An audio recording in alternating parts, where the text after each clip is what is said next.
بسم اللہ الرحمن الرحیم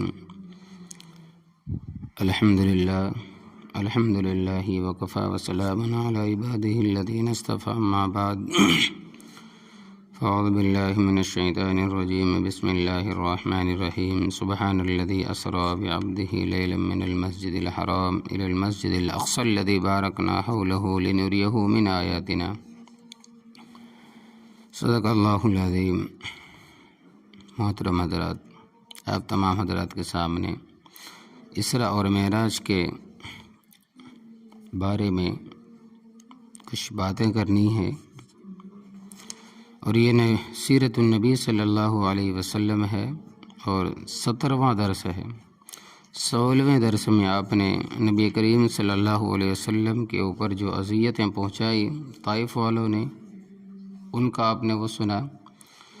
پھر عام الحزن، غم کا سال، یعنی اسی سال میں حضرت خدیجہ رضی اللہ تعالیٰ عنہ اور اسی سال ان کے چچا ابو طالب کا بھی انتقال ہوا۔ اور اس کے بعد میں فرماتے ہیں کہ دیکھیں کہ اسرا اور معراج، طائف سے واپسی کے بعد حق جل جلالہ نے نبی کریم صلی اللہ علیہ وسلم کو مسجد حرام سے مسجد اقصی تک اور مسجد اقصی سے 7 سماوات تک اسی جسم اور روح کے ساتھ بحالت بیداری ایک ہی شب میں سیر کرائی، یعنی ایک ہی رات میں سیر کرائی، جس کو اسراء اور معراج کے نام سے موسوم کیا جاتا ہے، جس کا مفصل بیان انشاءاللہ تبارک و تعالی معجزات کے بیان میں آئے گا۔ علماء سیر کا اس میں اختلاف ہے کہ کس سال آپ کو معراج ہوئی۔ علماء کے اس بارے میں 10 قول ہے۔ نمبر 1، ہجرت سے 6 ماہ قبل معراج ہوئی۔ نمبر 2، ہجرت سے 8 مہینہ پہلے۔ نمبر 3، ہجرت سے 11 مہینے پیشتر۔ نمبر 4، ہجرت سے 1 سال پہلے۔ نمبر 5، ہجرت سے 1 سال اور 2 ماہ پہلے۔ نمبر 6، ہجرت سے 1 سال اور 3 ماہ پہلے۔ نمبر 7، ہجرت سے 1 سال اور 5 ماہ پہلے۔ نمبر 8، ہجرت سے 1 سال اور 6 ماہ پہلے۔ نمبر 9، ہجرت سے 3 سال پہلے۔ نمبر 10، ہجرت سے 5 سال پہلے۔ یہ تمام اقوال تفصیل کے ساتھ فتح الباری باب المعارج میں، باب المعراج میں مذکور ہے۔ راجح قول یہ ہے کہ حضرت خدیجہ رضی اللہ تعالیٰ عنہ کی وفات کے بعد اور بیعت عقبہ سے پہلے معراج ہوئی، جیسا کہ اول کے 8 قول اس پر متفق ہے۔ حضرت خدیجہ رضی اللہ تعالیٰ عنہ کے وفات کے بعد معراج ہوئی۔ غرض یہ کہ کثرت اسی جانب ہے۔ نیز امر روایات سے ثابت ہے کہ حضرت خدیجہ رضی اللہ تعالیٰ عنہ 5 نمازیں فرض ہونے سے پہلے ہی وفات پا گئی، اور یہ بھی مسلم ہے کہ حضرت خدیجہ رضی اللہ تعالیٰ عنہ شیب ابی طالب میں آپ کے ہمراہ تھی۔ شیب ابی طالب سے نکلنے کے بعد ان کا انتقال ہوا، اور یہ پہلے معلوم ہو چکا ہے کہ آپ اور آپ کے رفقا شیب ابی طالب سے 10 نبوی میں باہر نکلے۔ لہذا ان تمام مقدمات سے نتیجہ یہ نکلا کہ معراج 10 نبوی کے بعد 11 نبوی میں سفر طائف سے واپسی کے بعد کسی مہینے میں ہوئی۔ رہا یہ امر کہ کس مہینے میں ہوئی، اس میں اختلاف ہے، آیا ربیع الاول یا ربیع الاخر یا رجب یا رمضان میں یا شوال میں ہوئی۔ 5 قول ہے۔ مشہور یہ ہے کہ رجب کے 27ویں شب میں ہوئی۔ 10 نبوی گزر گیا، ابتلا اور آزمائش کی سب منزلیں طے ہو چکی، ذلت اور رسوائی کی کوئی نوع ایسی باقی نہ رہی کہ جو خدا وند ذوالجلال کے راستے میں نہ برداشت کی گئی ہو، اور ظاہر ہے کہ خدا رب العزت کے راستے میں ذلت اور رسوائی کا انجام سوائے عزت اور رفعت اور سوائے معراج اور ترقی کے کیا ہو سکتا ہے۔ چنانچہ جب شیب ابی طالب اور سفر طائف سے ذلت انتہا کو پہنچ گئی تو خداوند ذوالجلال نے اسراء اور معراج کی عزت سے سرفراز فرمایا اور آپ کو اس قدر اونچا کیا کہ افضل الملائکہ المقربین یعنی جبرائیل علیہ السلام بھی پیچھے اور نیچے رہ گئے، اور ایسے مقام تک سیر کرائی جو کائنات کا منتہا ہے، یعنی عرش عظیم تک، جس کے بعد اب اور کوئی مقام نہیں۔ اسی وجہ سے بعض عارفین کا قول ہے کہ عرش تک سیر کرانے میں ختم نبوت کی طرف اشارہ ہے، کیونکہ تمام کائنات عرش پر ختم ہو جاتی ہے۔ کتاب و سنت سے عرش کے بعد کسی مخلوق کا وجود ثابت نہیں، اسی طرح نبوت و رسالت کے تمام کمالات آپ پر ختم ہے۔ تفصیل واقعہ معراج۔ قال اللہ عز وجل سبحان الذي اسرى بعبده ليلا من المسجد الحرام الى المسجد الاقصى الذي باركنا حوله لنريه من آیاتنا انه هو السمیع البصیر۔ پاک ہے وہ ذات جس نے اپنے خاص بندہ یعنی نبی کریم صلی اللہ علیہ وسلم کو رات کے ایک قلیل حصے میں، رات کے ایک تھوڑے حصے میں مسجد حرام سے مسجد اقصی تک سیر کرائی، جس سے اصل مقصود یہ تھا کہ آپ کو آسمانوں کی سیر کرائے اور تاکہ وہاں کی خاص نشانیاں آپ کو دکھلائیں، جن کا کچھ ذکر سورہ نجم میں فرمائیں کہ آپ سدرۃ المنتہا تک تشریف لے گئے اور وہاں جنت و جہنم و دیگر عجائب و قدرت کا مشاہدہ فرمایا۔ تحقیق اصل سننے والا اور اصلی دیکھنے والا حق تعالی ہے، وہی جس کو چاہتا ہے اپنی قدرت کے نشانات دکھلاتا ہے، اور پھر وہ بندہ اللہ تبارک و تعالیٰ کی تفسیر سے دیکھتا ہے اور اللہ تبارک و تعالیٰ کے اسماء سے سنتا ہے۔ اصطلاح علماء میں مسجد حرام سے مسجد اقصی تک کی سیر کو اسراء کہتے ہیں اور مسجد اقصی سے سدرۃ المنتہا تک کی سیر کو معراج کہتے ہیں، اور بسا اوقات اول سے آخر تک کی پوری سیر کو اسراء اور معراج کے لفظ سے تعبیر کرتے ہیں۔ معراج کو معراج اس لیے کہتے ہیں کہ معراج کے معنی سیڑھی کے ہیں۔ مسجد اقصی سے برآمد ہونے کے بعد حضور اقدس صلی اللہ علیہ وسلم کے لیے جنت سے ایک سیڑھی لائی گئی، جس کے ذریعے حضور آسمان پر چڑھے، جیسا کہ ابو سعید خدری رضی اللہ تعالیٰ عنہ کی حدیث میں اس سیڑھی کا ذکر آیا ہے۔ قرآن کریم میں تو یہ واقعہ اسی قدر اجمالاً مذکور ہے، البتہ حدیث میں اس کی تفصیل آئی ہے، جن کا خلاصہ یہ ہے کہ ایک شب ایک رات نبی کریم صلی اللہ علیہ وسلم حضرت ام ہانی کے مکان میں بستر استراحت پر آرام فرما رہے تھے، نیم خوابی کی حالت میں۔ یکایک چھت پھٹی اور چھت سے جبرائیل امین اترے اور آپ کے ہمراہ اور بھی فرشتے تھے، آپ کو جگایا، مسجد حرام کی طرف لے گئے اور وہاں جا کر آپ حتیم میں لیٹ گئے اور سو گئے، کیونکہ نیند کا غلبہ تھا۔ جبرائیل امین اور میکائیل نے آ کر آپ کو جگایا اور آپ کو بیر زمزم پر لے گئے اور لٹا کر آپ کے سینہ مبارک کو چاک کیا اور قلب مبارک کو یا دل مبارک کو نکال کر زمزم کے پانی سے دھویا اور سونے کا تست لایا تھا جو ایمان اور حکمت سے بھرا ہوا تھا، اس ایمان اور حکمت کو آپ صلی اللہ علیہ وسلم کے دل میں بھر کر سینے کو ٹھیک کر دیا اور دونوں شانوں کے درمیان مہر نبوت لگائی جو حضور اقدس صلی اللہ علیہ وسلم کے خاتم النبیین ہونے کی حسی اور ظاہری علامت ہے۔ بعد ازاں براق لایا گیا۔ براق ایک بہشتی جانور کا نام یعنی ایک جنتی جانور کا نام ہے جو کھچر سے کچھ چھوٹا اور حمار سے یعنی گدھے سے کچھ بڑا، سفید رنگ براق رفتار تھا یعنی برق رفتار تھا، بجلی کی طرح تیز، جس کا ایک قدم منتہا بصر پر پڑتا تھا، یعنی انسان کی جہاں نظر پڑتی تھی وہاں اس کا ایک قدم پڑتا تھا۔ جب اس پر سوار ہوئے تو شوخی کرنے لگا، اکڑنے لگا۔ جبرائیل امین نے کہا کہ اے براق، یہ کیسی شوخی ہے، تیری پشت پر آج تک نبی کریم صلی اللہ علیہ وسلم سے زیادہ کوئی اللہ کا مکرم اور محترم بندہ سوار نہیں ہوا۔ براق شرم کی وجہ سے پسینہ پسینہ ہو گیا اور حضور اقدس صلی اللہ علیہ وسلم کو لے کر روانہ ہوا۔ جبرائیل و میکائیل آپ صلی اللہ علیہ وسلم کے ہم رکاب تھے، ہم ساتھ تھے۔ اس شان کے ساتھ نبی کریم صلی اللہ علیہ وسلم روانہ ہوئے، اور بعض روایات سے یہ معلوم ہوتا ہے کہ جبرائیل امین نے نبی کریم صلی اللہ علیہ وسلم کو براق پر سوار کیا اور خود نبی کریم صلی اللہ علیہ وسلم کے ردیف بنے، یعنی آپ کے پیچھے براق پر سوار ہوئے۔ شداد ابن اوس رضی اللہ تعالیٰ عنہ سے مروی ہے کہ رسول مقبول صلی اللہ علیہ وسلم نے فرمایا کہ راستے میں ایسی زمین پر گزر ہوا جس میں کھجور کے درخت بکثرت تھے۔ حضرت جبرائیل امین نے کہا یہاں اتر کر نفل نماز پڑھ لیجئے۔ میں نے اتر کر نماز پڑھی۔ جبرائیل امین نے کہا آپ کو معلوم بھی ہے کہ آپ نے کس جگہ نماز پڑھی ہے؟ میں نے کہا کہ مجھ کو نہیں معلوم۔ حضرت جبرائیل امین علیہ السلام نے کہا کہ آپ کو معلوم بھی ہے کہ آپ نے کس جگہ نماز پڑھی؟ میں نے کہا مجھے نہیں معلوم۔ جبرائیل امین نے کہا کہ آپ نے یثرب یعنی مدینہ طیبہ میں نماز پڑھی ہے جہاں آپ صلی اللہ علیہ وسلم ہجرت کر کے آئیں گے۔ بعد ازاں وہاں سے پھر روانہ ہوئے اور ایک اور زمین پر پہنچے۔ حضرت جبرائیل امین نے کہا یہاں بھی اتر کر نماز پڑھی ہے؟ میں نے اتر کر نماز پڑھی۔ جبرائیل امین نے کہا کہ آپ نے وادی سینا میں شجر موسیٰ کے قریب نماز پڑھی ہے، جہاں حق جل شانہ نے حضرت موسیٰ علیہ السلام سے بات کی تھی، کلام فرمایا تھا۔ پھر ایک اور زمین پر گزر ہوا۔ جبرائیل امین نے کہا کہ اتر کر نماز پڑھی، میں نے اتر کر نماز پڑھی۔ جبرائیل امین نے کہا کہ آپ نے مدین میں نماز پڑھی، جو شعیب علیہ السلام کا مسکن تھا، رہنے کی جگہ تھی۔ وہاں سے روانہ ہوئے اور ایک زمین پر پہنچے، وہاں اتر کر جبرائیل امین نے کہا کہ نماز پڑھیے، میں نے اتر کر نماز پڑھی۔ جبرائیل امین نے کہا کہ یہ مقام بیت اللحم ہے، جہاں حضرت عیسیٰ علیہ السلام کی ولادت ہوئی۔ عجائب سفر اور عالم مثال کی بے مثال مثال۔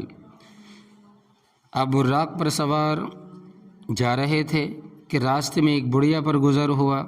اس نے آپ صلی اللہ علیہ وسلم کو آواز دی۔ حضرت جبرائیل علیہ السلام نے کہا کہ آگے چلیے اور اس کی طرف التفات نہ کیجیے، اس کی طرف دھیان نہ دیجیے۔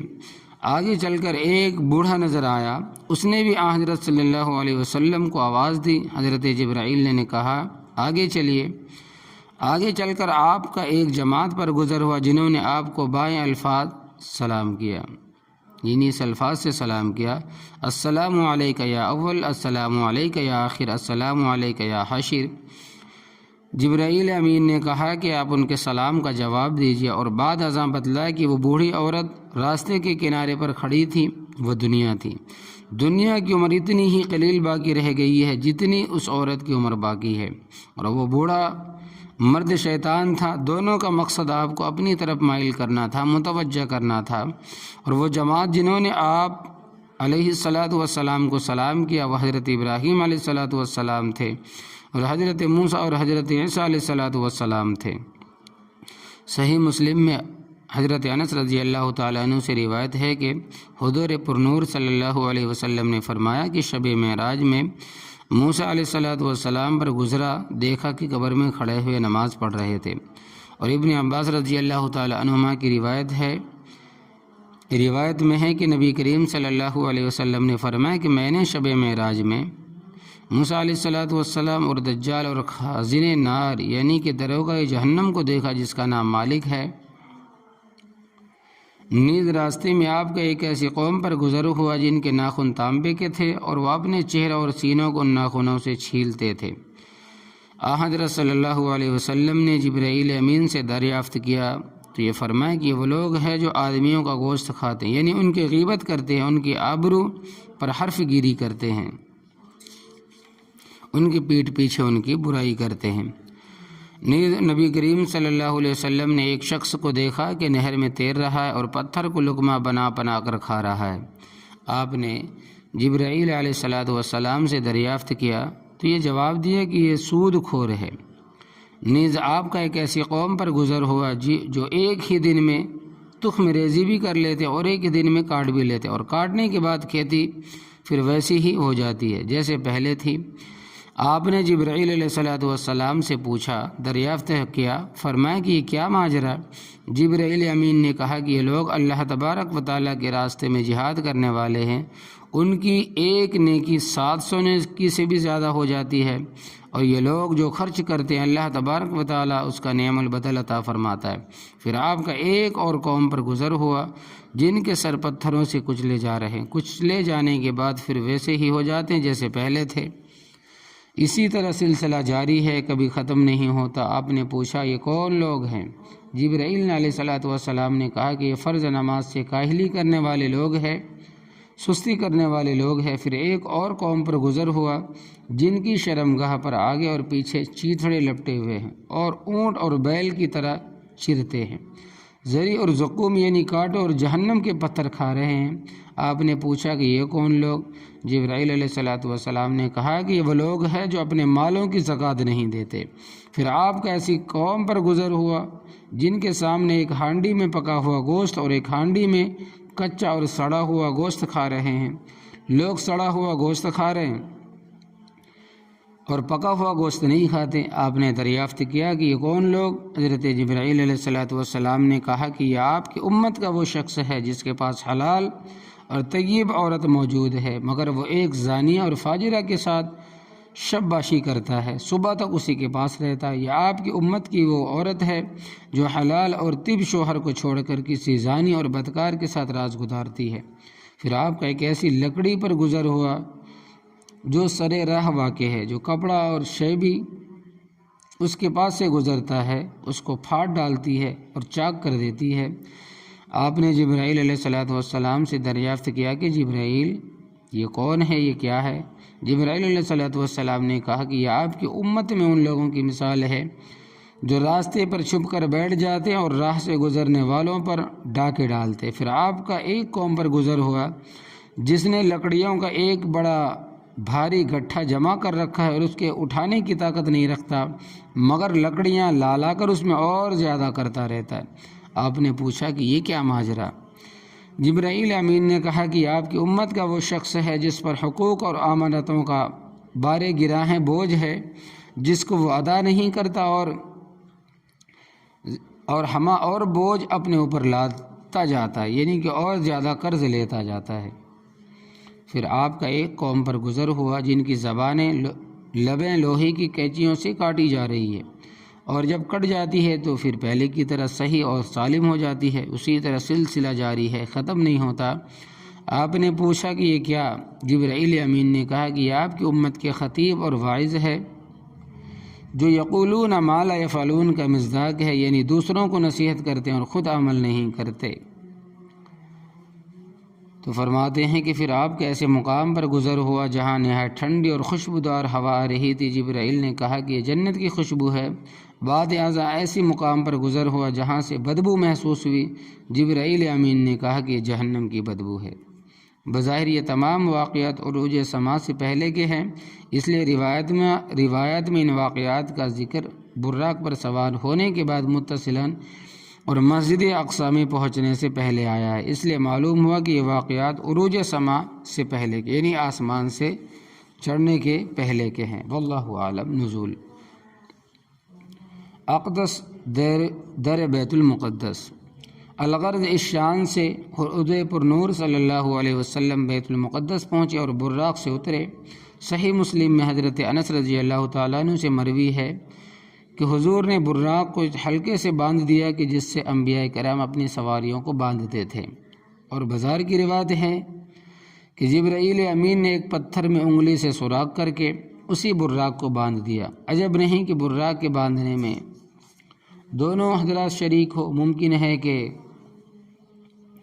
مرور زمانہ کی وجہ سے وہ سوراخ بند ہو گیا ہو، اس لیے جبرائیل امین نے اس کو انگلی سے کھول دیا۔ بعد ازاں حضور مسجد اقصی میں داخل ہوئے اور 2 رکعت تحیۃ المسجد ادا فرمائی۔ رواہ مسلم عن انس رضی اللہ تعالیٰ عنہ۔ ابو سعید خدری رضی اللہ تعالیٰ عنہ سے مروی ہے کہ رسول اللہ صلی اللہ علیہ وسلم نے فرمایا کہ میں اور جبرائیل امین دونوں مسجد میں داخل ہوئے اور ہم دونوں نے 2 رکعت نماز پڑھی، اور آپ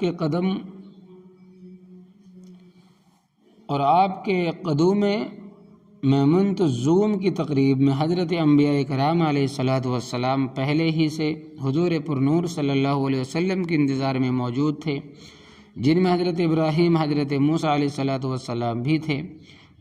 کچھ دیر نہ گزری کہ بہت سے حضرات مسجد اقصی میں جمع ہو گئے۔ پھر ایک مؤذن نے اذان دی اور پھر اقامت کہی۔ ہم سب باندھ کر کھڑے ہو گئے، اسی انتظار میں تھے کہ کون امامت کرے۔ جبرائیل امین نے میرا ہاتھ پکڑ کر آگے بڑھایا، میں نے سب کو نماز پڑھائی۔ جب میں نماز سے فارغ ہو گیا تو جبرائیل امین نے کہا کہ آپ کو معلوم ہے کہ آپ نے کن لوگوں کو نماز پڑھائی ہے؟ میں نے کہا کہ مجھ کو معلوم نہیں۔ جبرائیل امین نے کہا کہ جتنے نبی مبعوث ہوئے، جتنے نبی دنیا میں آئے، سب نے آپ کے پیچھے نماز پڑھی ہے۔ اور ایک روایت میں ہے کہ آپ کی آمد پر فرشتے بھی آسمان سے نازل ہوئے اور حضور اقدس صلی اللہ علیہ وسلم نے حضرات انبیاء اور ملائکہ سب کی امامت کرائی۔ جب نماز پوری ہو گئی تو ملائکہ نے جبرائیل امین سے دریافت کیا کہ یہ تمہارے ہمراہ کون؟ جبرائیل امین نے کہا کہ یہ محمد صلی اللہ علیہ وسلم ہے۔ اور ایک روایت میں ہے کہ جبرائیل نے کہا کہ محمد الرسول اللہ خاتم النبیین ہے، یعنی آخری نبی ہے۔ ملائکہ نے پوچھا کیا ان کے پاس بلانے کا پیغام بھیجا گیا تھا؟ جبرائیل نے کہا کہ ہاں۔ فرشتوں نے کہا کہ اللہ تبارک و تعالیٰ ان کو زندہ سلامت رکھے، بڑے اچھے بھائی اور بڑے اچھے خلیفہ ہیں، یعنی ہمارے بھائی ہے اور خدا کی خلیفہ ہے۔ بعد اذان نبی کریم صلی اللہ علیہ وسلم نے ارواح انبیاء کرام سے ملاقات فرمائی، سب نے اللہ تبارک و تعالیٰ کی حمد اور ثنا کی۔ تمہید ابراہیم علیہ السلام، حضرت ابراہیم علیہ السلام نے ان الفاظ میں اللہ تبارک و تعالیٰ کی حمد و ثنا کی، الحمدللہ الذی اتخذنی خلیلا وآتانی ملکا عظیما وجعلنی امتا، کہ حمد ہے اس ذات پاک کی جس نے مجھ کو اپنا خلیل بنایا اور مجھ کو ملک عظیم عطا فرمایا اور امام اور پیشوا بنایا اور آگ کو میرے حق میں برود و سلام بنایا۔ تحمین حضرت موسیٰ علیہ السلام، یعنی ان کی تعریف ہے کہ الحمدللہ الذی کلمنی تکلیما وجعل ہلاک آل فرعون وجناہ بنی اسرائیل، کہ حمد ہے، پاک ہے اس ذات کی، تعریف ہے اس ذات پاک کی جس نے مجھ سے بلا واسطہ کلام فرمایا اور قوم فرعون کی ہلاکت اور تباہی اور بنی اسرائیل کی راستگاری میرے ہاتھ پر ظاہر فرمائی، اور میری امت میں ایسی قوم بنائی جو موجب حق، ہدایت اور انصاف کرتی ہے۔ حضرت داؤد علیہ السلام کی تعریف کہتے ہیں کہ حمد ہے اس ذات پاک کی جس نے مجھ کو ملک عظیم عطا کیا اور زبور سکھائی اور لوہے کو میرے لیے نرم کیا اور پہاڑوں اور پرندوں کو میرے لیے مسخر کیا، میرے ساتھ تسبیح پڑھے اور مجھ کو علم و حکمت اور تقریر دل پذیر عطا فرمائی۔ حضرت سلیمان علیہ السلام کی تحمید، حمد ہے اس ذات پاک کی جس نے ہوا اور شیاطین اور جنات کو میرے لیے مسخر کیا، میرے حکم پر چلے اور پرندوں کی بولی مجھ کو سکھائی اور جن اور انس، چرند اور پرند کا لشکر میرے لیے مسخر کیا، اور ایسی سلطنت عطا کی کہ میرے بعد کسی کے لیے مناسب نہ ہوگی اور نہ مجھ سے اس پر کوئی حساب و کتاب ہوگا۔ حضرت عیسیٰ علیہ السلام کی تحمید، حمد ہے اس ذات پاک کی جس نے مجھ کو کلمہ بنایا اور حضرت آدم علیہ السلام کی طرح مجھ کو بغیر باپ کے پیدا کیا اور پرندوں کے بنانے اور مردوں کے زندہ کرنے اور کوڑھی اور مادرزاد اندھے کے اچھا کرنے کا معجزہ مجھ کو دیا اور توریت انجیل کا علم دیا، اور مجھ کو اور میری ماں کو شیطان کے اثر سے محفوظ رکھا اور مجھ کو آسمان پر اٹھایا اور کافروں کی صحبت سے پاک کیا۔ نبی کریم صلی اللہ علیہ وسلم کی تمہید، حمد ہے اس ذات پاک کی جس نے مجھ کو رحمت للعالمین بنا کر بھیجا اور تمام عالم کے لیے بشیر و نذیر بنایا، اور مجھ پر قرآن کریم اتارا جس میں تمام امور دینیہ کا صراحتاً یا اشارتاً بیان کیا ہے، اور میری امت کو بہترین امت بنایا اور میری امت کو اولین اور آخرین بنایا، یعنی ظہور میں آخری امت اور مرتبے میں اول بنایا، اور میرے سینے کو کھولا اور میرے ذکر کو بلند کیا اور مجھ کو فاتح اور خادم بنایا، یعنی وجود نطفی اور روحانی میں سب سے اول اور بیست اور ظہور جسمانی میں سب سے آخری نبی بنایا۔ حضرت صلی اللہ علیہ وسلم جب خطبہ تحمید سے فارغ ہوئے تو حضرت ابراہیم علیہ السلام نے تمام انبیاء کرام سے مخاطب ہو کر یہ فرمایا، بہذا فضلکم محمد صلی اللہ علیہ وسلم، یعنی انہیں فضائل اور کمالات کی وجہ سے نبی کریم صلی اللہ علیہ وسلم تم سب سے بڑھ گئے۔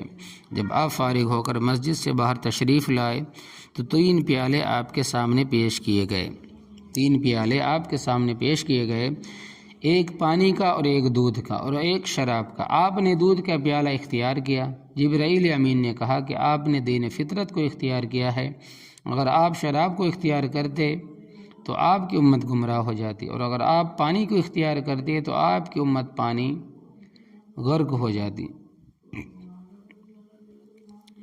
بعض روایت میں ہے کہ شہد کا پیالہ بھی پیش کیا گیا اور آپ نے اس میں سے بھی کچھ پیا۔ غرض یہ کہ تمام روایات جمع کرنے سے معلوم ہوتا ہے کہ 4 پیالے پیش کیے گئے۔ تفسیر کے لیے زرقانی کی مراجعت کی جائے۔ عروج و سماوات، اس کے بعد نبی کریم صلی اللہ علیہ وسلم نے جبرائیل امین اور دیگر ملائکہ مکرمین کی معیت میں آسمانوں کی طرف عروج و صعود فرمایا۔ بعض روایت سے معلوم ہوتا ہے کہ حضور حسب سابق براق پر سوار ہو کر آسمان پر بلند ہوئے، اور بعض روایت سے معلوم ہوتا ہے کہ مسجد اقصی سے برآمد ہونے کے بعد نکلنے کے بعد جنت سے زمرد اور زبرد کی ایک سیڑھی کے ذریعے آپ نے آسمان کی طرف صعود فرمایا، اور سیڑھی کے دائیں بائیں جانب ملائکہ آپ کے جلوہ میں تھے۔ ابن اسحاق کہتے ہیں کہ معتبر اور مستند راویوں نے مجھ کو خبر دی کہ ابو سعید خدری رضی اللہ تعالیٰ عنہ یہ کہتے تھے کہ میں نے خود رسول اللہ صلی اللہ علیہ وسلم کو یہ فرماتے سنا ہے کہ جب میں بیت المقدس کے امور سے فارغ ہوا تو ایک سیڑھی لائی گئی، اس سے بہتر میں نے کوئی سیڑھی نہیں دیکھی۔ یہ وہ سیڑھی تھی کہ جس پر سے بنی آدم کی ارواح آسمان کی طرف چڑھتی ہے اور مرتے وقت میت اسی کی طرف نظر اٹھا کر دیکھتا ہے۔ میرے رفیق طریق جبرائیل امین نے مجھ کو اس سیڑھی پر چڑھایا یہاں تک کہ میں آسمان کے ایک دروازے پر پہنچا جس کے باب الحفظہ کہتے ہیں۔ حافظ ابن کثیر فرماتے ہیں کہ حضور پر نور بیت المقدس کے مشاغل سے فارغ ہونے کے بعد اسی سیڑھی کے ذریعے آسمان پر تشریف لے گئے اور براق بدستور مسجد اقصیٰ کے دروازے پر بندہ رہا۔ حضور آسمان سے بیت المقدس میں آ کر اترے اور پھر اسی براق پر سوار ہو کر مکہ مکرمہ واپس تشریف لائے، اور یہ بھی ممکن ہے کہ حضور براق پر سوار ہو کر اسی سیڑھی پر سے آسمان پر تشریف لے گئے، جیسا کہ بعض علماء کا قول ہے کہ اس صورت میں تمام روایتیں متفق ہو جاتی ہے، اور نیز یہ صورت حضور کی مزید تکریم و تشریف کا موجب بھی ہے۔ واللہ عالم۔ سیر ملکوت اور آسمانوں میں انبیاء کرام علیہ الصلوۃ والسلام سے ملاقات، یعنی آسمان کے اوپر اب جو ملاقات ہوگی وہ انبیاء کرام سے۔ اس طرح آپ آسمان اول پر پہنچے، جبرائیل امین نے دروازہ کھٹکھٹایا، آسمان دنیا کے دربان نے دریافت کیا کہ تمہارے ساتھ کون؟ جبرائیل امین نے کہا کہ محمد صلی اللہ علیہ وسلم ہے۔ فرشتے نے دریافت کیا کیا ان کے بلانے کا پیام بھیجا گیا ہے؟ جبرائیل امین نے کہا کہ ہاں۔ فرشتوں نے یہ سن کر مرحبا کہا اور دروازہ کھول دیا۔ آپ آسمان میں داخل ہوئے اور ایک نہایت بزرگ آدمی کو دیکھا۔ جبرائیل امین نے کہا یہ آپ کے باپ حضرت آدم علیہ الصلوۃ والسلام ہے، آپ ان کو سلام کیجیے۔ آپ نے سلام کیا۔ حضرت آدم نے سلام کا جواب دیا اور کہا مرحبا بالابن الصالح والنبی الصالح، مرحبا ہو فرزند صالح اور نبی صالح کو، اور آپ کے لیے دعا خیر کی۔ اور اس وقت آپ نے دیکھا کہ کچھ چہرے حضرت آدم علیہ الصلوۃ والسلام کے دائیں جانب ہے، اور کچھ صورتیں حضرت آدم علیہ الصلوۃ والسلام کے بائیں جانب ہے۔ جب دائیں جانب نظر ڈالتے ہیں تو خوش ہوتے ہیں اور ہنستے ہیں، اور جب بائیں جانب دیکھتے ہیں تو روتے ہیں۔ حضرت جبرائیل امین علیہ الصلوۃ والسلام سے نبی کریم صلی اللہ علیہ وسلم نے پوچھا کہ یہ کیا ماجرا ہے؟ حضرت جبرائیل امین علیہ الصلوۃ والسلام نے بتلایا کہ دائیں جانب ان کی نیک اولاد کی چہرے ہیں، صورتیں ہیں، یہ اصحاب یمین اور اہل جنت ہے اور ان کو دیکھ کر خوش ہوتے ہیں، اور بائیں جانب اولاد بد کی صورتیں ہیں، یہ اصحاب شمال اور اہل نار ہیں، ان کو دیکھ کر روتے ہیں۔ یہ تمام مضمون صحیحین بخاری و مسلم کی روایتیں میں اور مسند بزار میں بھی ہے۔ حضرت ابو ہریرہ رضی اللہ تعالیٰ عنہ کی حدیث میں ہے کہ حضرت آدم علیہ الصلوۃ والسلام کے دائیں جانب اور ایک دروازہ ہے جس میں سے نہایت عمدہ خوشبو آتی ہے، اور ایک دروازہ بائیں جانب ہے جس میں سے نہایت سخت بدبو آتی ہے۔ جب دائیں جانب دیکھتے ہیں تو مسرور ہوتے ہیں، خوش ہوتے ہیں، اور جب بائیں جانب دیکھتے ہیں تو مغموم ہوتے ہیں۔ پھر دوسرے آسمان پر تشریف لے گئے، اور اسی طرح جبرائیل امین نے دروازہ کھلوایا جو وہاں کا دربان تھا۔ اس نے دریافت کیا کہ تمہارے ساتھ کون ہے؟ جبرائیل امین نے کہا کہ محمد صلی اللہ علیہ وسلم ہے۔ اس فرشتے نے کہا کیا بلائے گئے ہیں؟ جبرائیل نے کہا کہ ہاں۔ فرشتے نے کہا کہ مرحبا نعم مجھے یہ جا مرحبا ہو، کیا اچھا آنا، آئیے یہاں۔ آپ نے حضرت یحییٰ حضرت عیسیٰ علیہ الصلوۃ والسلام کو دیکھا۔ جبرائیل امین نے کہا کہ یحییٰ اور حضرت عیسیٰ علیہ الصلوۃ والسلام ان کو سلام کیجیے۔ آپ نے سلام کیا، ان دونوں حضرات نے سلام کا جواب دیا اور مرحبا بالاخ الصالح وبالنبی الصالح کہا، یعنی مرحبا ہو برادرات صالح یعنی بھائی صالح اور نبی صالح کو۔ بعد ازیں آپ تیسرے آسمان میں تشریف لے گئے، اور جبرائیل امین نے اسی طرح دروازہ کھلوایا، وہاں حضرت یوسف علیہ الصلوۃ والسلام سے ملاقات ہوئی، اور جبرائیل امین نے اسی طرح سلام و کلام ہوا۔ آپ نے فرمایا کہ یوسف علیہ الصلوۃ والسلام کو حسن و جمال کا ایک بہت بڑا حصہ عطا کیا گیا۔ پھر چوتھے آسمان پر تشریف لے گئے، وہاں حضرت ادریس علیہ الصلوۃ والسلام سے ملاقات ہوئی۔ پھر پانچویں آسمان پر تشریف لے گئے، وہاں حضرت ہارون علیہ السلام سے ملاقات ہوئی۔ پھر چھٹے آسمان پر تشریف لے گئے، وہاں حضرت موسیٰ علیہ السلام سے ملاقات ہوئی۔ پھر ساتویں آسمان پر تشریف لے گئے، وہاں حضرت ابراہیم علیہ السلام سے ملاقات ہوئی اور دیکھا کہ حضرت ابراہیم علیہ السلام بیت معمور سے پشت لگائے بیٹھے ہیں۔ بیت معمور قبلہ ملائکہ ہے جو ٹھیک خانہ کعبہ کے مقابل میں ہے۔ بالفرض وہ گرے تو خانہ کعبہ پر گرے۔ روزانہ 70,000 فرشتے اس کا طواف کرتے ہیں، پھر ان کی نوبت نہیں آتی جو ایک مرتبہ طواف کر لیتا ہے۔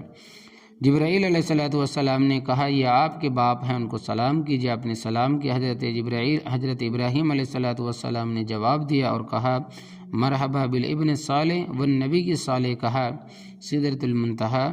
بعد ازاں آپ کو سدرۃ المنتہا کی طرف بلند کیا گیا، جو 7ویں آسمان پر ایک بیری کا درخت ہے۔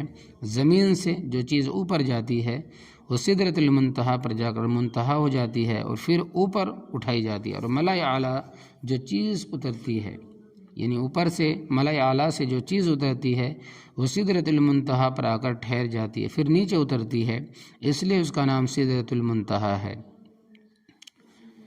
ایک ویٹنگ اسٹیشن ہے۔ اس مقام پر نبی کریم صلی اللہ علیہ وسلم نے جبرائیل امین کو اصلی صورت میں دیکھا اور حق جل شانہ کی عجیب و غریب انوار و تجلیات کا مشاہدہ کیا، اور بے شمار فرشتے اور سونے کی پتنگیں اوپر پروانے دیکھے جو سدرۃ المنتہا کو گھیرے ہوئے تھے۔ مشاہدہ جنت و جہنم۔ جنت کیونکہ سدرۃ المنتہا کے قریب ہے، جیسا کہ قرآن کریم سے معلوم ہوتا ہے کہ عند سدرۃ المنتہا عندہا جنت المأویٰ۔ اس لیے ابو سعید خدری کی حدیث میں ہے کہ حضور بیت معمور میں نماز پڑھنے کے بعد سدرۃ المنتہا کی طرف بلند کیے گئے، اور سدرۃ المنتہا کے بعد جنت کی طرف بلند کیے گئے، اور جنت کی سیر کے بعد آپ صلی اللہ علیہ وسلم جہنم پیش کی گئی، یعنی آپ کو دکھلائی گئی۔ اور صحیحین میں ابو ذر رضی اللہ تعالیٰ عنہ کی روایت میں ہے کہ نبی کریم صلی اللہ علیہ وسلم نے فرمایا کہ سدرۃ المنتہا پر پہنچا، جہاں عجیب و غریب الوان اور رنگتیں دیکھی، مجھے نہیں معلوم کہ وہ کیا تھی۔ پھر میں جنت میں داخل کیا گیا تو اس کے گنبد موتیوں کے تھے اور مٹی اس کی مشک کی تھی۔ مقام صریف الاقلام۔ بعد ازاں پھر آپ کو عروج ہوا اور ایسے بلند مقام پر پہنچے کہ جہاں صریف الاقلام کو سنتے تھے۔ لکھنے کے وقت قلم کی جو آواز پیدا ہوتی ہے اس کو صریف الاقلام کہتے ہیں۔ اس مقام پر قضاء و قدر کے قلم مشغول و کتابت تھے۔ ملائکۃ اللہ امور الہیہ کی کتابیں اور احکام خداوندی کے لوح محفوظ سے نقل کر رہے تھے۔ تنبیہ احادیث میں غور کرنے سے معلوم ہوتا ہے کہ مقام صریف الاقلام سدرۃ المنتہا کے بعد، اس لیے احادیث میں مقام صریف الاقلام کا عروج سدرۃ المنتہا کے بعد لفظ ثم سے ذکر کیا گیا ہے۔ نیز سدرۃ المنتہا کو اس لیے سدرۃ المنتہا کہتے ہیں کہ اوپر سے جو احکام نازل ہوتے ہیں ان کا منتہا یہی مقام ہے۔ معلوم ہوا کہ سدرۃ المنتہا کے اوپر کوئی اور مقام ہے جہاں سے تدابیر عالم کے متعلق احکام تکوینیہ کا نزول ہوتا ہے، وہ یہی مقام صریف الاقلام ہے۔ گویا کہ مقام صریف الاقلام تدبیر الہی و تقادیر یعنی تقدیر خداوندی کا بلا شبہ مرکزی دفتر اور صدر مقام ہے۔ سدرۃ المنتہا اور جنت اور جہنم کے بعد نبی کریم صلی اللہ علیہ وسلم کو اس مقام کا معائنہ کرایا گیا۔ نیز روایت حدیث میں نمازوں کی فرضیت اور مکالم خداوندی کا ذکر صریف الاقلام کے بعد آیا ہے۔ اس سے بھی یہی معلوم اور مفہوم ہوتا ہے کہ مقام صریف الاقلام سدرۃ المنتہا کے بعد ہے۔ واللہ سبحانہ تعالی واللہ عالم۔ اس کے بعد میں قرب تجلی کے بارے میں اور چیزوں کے بارے میں ہے کہ دیدار کلام اور عطائی احکام جو عطا کیے گئے انشاءاللہ تبارک و تعالی 18ویں سبق میں آئے گا۔ تو اللہ تبارک و تعالی عمل کی توفیق عطا فرمائے، اور اللہ تبارک و تعالی ہم سب مسلمانوں کو نبی کریم صلی اللہ علیہ وسلم کی محبت دل میں بے انتہا پیدا فرمائے، کیونکہ ہم اس قابل نہ تھے اور ہماری زبان بھی اس قابل نہیں ہے۔ اگر اللہ تبارک و تعالی ہو سکتا ہے اس کے ذریعے ہمیں معاف فرما دے، آپ کو بھی ہمیں بھی۔ اللہ تبارک و تعالی تمام مسلمانوں کی مغفرت عطا فرمائے، آمین یا رب العالمین۔